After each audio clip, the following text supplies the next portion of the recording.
We've had so many great speakers today, and I feel like I'm coming up here to do sort of the unsexy part. So if you guys stick with me, I'll try to make it as exciting as possible. My name is Katrina, and I'm the director of an organization called Engage Texas. And I'm sure a lot of folks aren't familiar with us quite yet. We've been sort of an underground, sort of behind-the-scenes organization up to this point, a lot by design, because of the nature of our work. We work with a network of nonprofit organizations across the state in order to, help them build their own power so that we can have electoral and policy changes across the state. So, who are we and how do we do that? I know that's hard to read.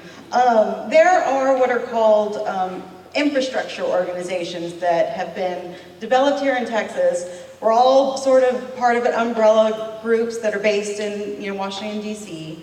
But essentially what we are is we have a network of 501c3 organizations that come together and plan together and coordinate together to do 501c3 electoral mobilization as well as issues work. We have a 501c4 table that does the same thing for a network of C4 organizations. And I'm going to explain what we do in just a couple of minutes. And then, of course, we have Progress Texas, which acts as sort of a communications hub, so that all of these organizations that we're working with can have sort of a one-stop shop to help them with their messaging, and so that, whenever different groups talk to the press, we're all sort of saying the same thing so that we're an echo chamber about the changes that we need. So, just so you know, the C3 table, we have 3 different regions that are currently meeting. We have Houston, we have Dallas, and then the Rio Grande Valley. 3 more regions that are currently developing, including San Antonio, Austin, and El Paso. We have about 40 organizations that are a part of the C3 network. We helped secure funding for about 25 of them in 2012 to do voter mobilization work. So there was robust voter mobilization programs happening in Houston and the Valley and Dallas, and a smaller scale, but still in San Antonio and El Paso as well. And the 501c4 table last year had a smaller start, but we, targeted and we were working to turn out voters in CD23, which stretches, as most of you know, San Antonio to El Paso, so it was a big job.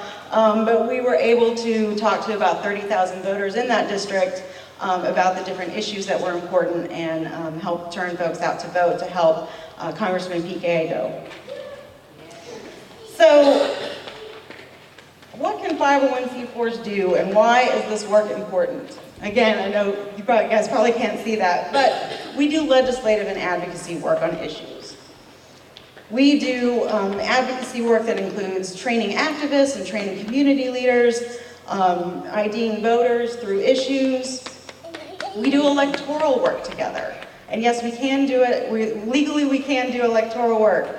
We endorse candidates. We conduct what we call independent expenditure campaigns, which means that we legally can't work with the candidates and the parties, but we can develop our own campaigns on behalf of a candidate. And we do that like we did for Congressman Gallego. So we do a lot of targeted voter turnout work.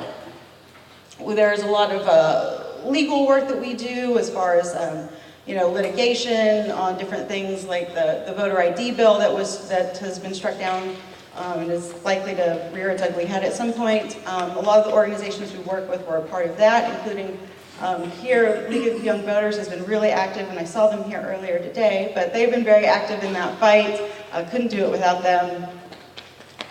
We do a lot of research and help groups with the fundraising. Our job is really, again, we're here to secure resources for all the organizations that we work with, and fundraising is a big job, and so we help them find the money to do the work that they need to do.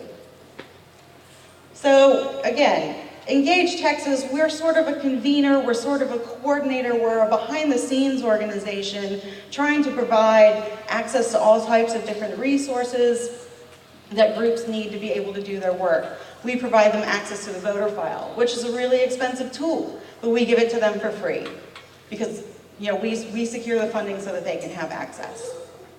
We provide them research to know what type of voters that they need to be talking to and what they need to be saying. Again, research is really expensive, so this is a way for them to have access to that type of tool without having to pay for it out of pocket. And then we make sure that wherever we're doing work together, we are eliminating duplication. So we're coming, just simply by coming together as a group and saying, I'm going to be, my organization's going to be on this block this next week. Then the other organizations can say, oh, okay, then I don't have to be there. I can be somewhere else, and so that we're able to reach more voters. Or if it makes sense for folks to work together, it's an opportunity to have that communication so that we are as effective as we can possibly be. So we're maximizing all of our resources and leveraging all of everybody's expertise. So why do we do the work? We firmly believe that there is what we call a cycle of civic engagement, and it involves not just the voter engagement work, it also involves the legislative work. So if we do our voter engagement work the way that we need to and that we're supposed to do, we have a larger impact on legislative and policy, things that are going on in the state level and the local level. And then, again, we make sure that voters, in turn, during the next electoral cycle, are aware of what has happened in the legislature or in their counties or in their cities so that we can have a bigger impact on the next policy-making,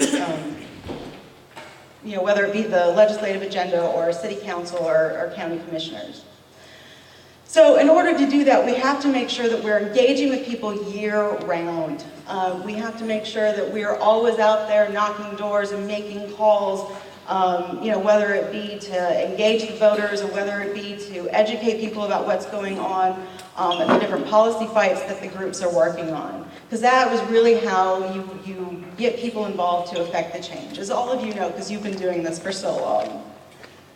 So some of the organizations that we work with, and this is by no means an exhaustive list, and I'm sure many of these organizations you all know and love dearly, but here are some of the organizations, in no particular order, that are part of the network that we work with, part of the network in which we're providing resources to. You're going to see, Planned Parenthood, Texas Freedom Network, labor unions, NCLR, Empower the Vote Texas is a new group that just started up this year. As Glenn was talking about the Elections Committee, this is an organization that is solely dedicated to monitoring what is going on as far as legislation and policy as affects voters and voting.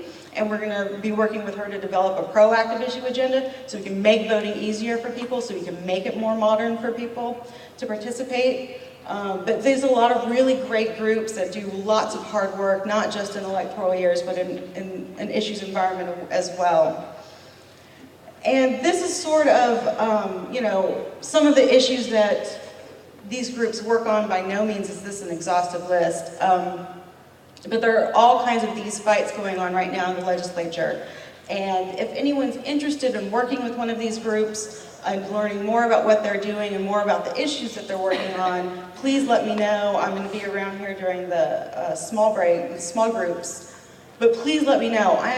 I want to connect as many people to these organizations as possible. There's a lot of really tough fights going on in the legislature right now that everyone is working on. I don't know if folks saw this past week, the Senate vote for the budget. We only had 2 senators vote against the budget. 2. It's a really bad budget. It does not restore what we need for education. It doesn't provide increased money for health care. It doesn't do any of the things that we care about. All of the senators except for 2 voted for it. Wendy Davis and Sylvia Garcia. That was it. Everyone else voted for it. This issue is going to come up again. There's going to be lots of other issues that are going to be coming up. Things are starting to get heated in the legislature now. They're starting to get busy. Bills are starting to come out of committee, are going to be going onto the floor. All of these organizations that I just highlighted are going to need people out in different parts of the state taking action, engaging their communities. And that's the other thing, is that we really want to make the point that the work that needs to be done is not in Austin at the Capitol. It is back at home. You need to be knocking on your neighbors' doors, talking about what's going on, visiting your legislator's local office, and talking to your local papers, because that's what they're going to be paying attention to. And just so you know, some of the other issue fights that are going to be coming up that these organizations will be needing help with. There are further restrictions on the table for Planned Parenthood because they're going to find whatever way they can to try to shut them down. We want to restore funding to the budget for education, and as was mentioned before, the Medicaid expansion issue that Governor Perry has just dug his heels on, that's going to provide health care to millions of more Texans. That fight is not ending. The groups are going to keep on pushing and trying to get that Medicaid expansion, so they definitely need help there.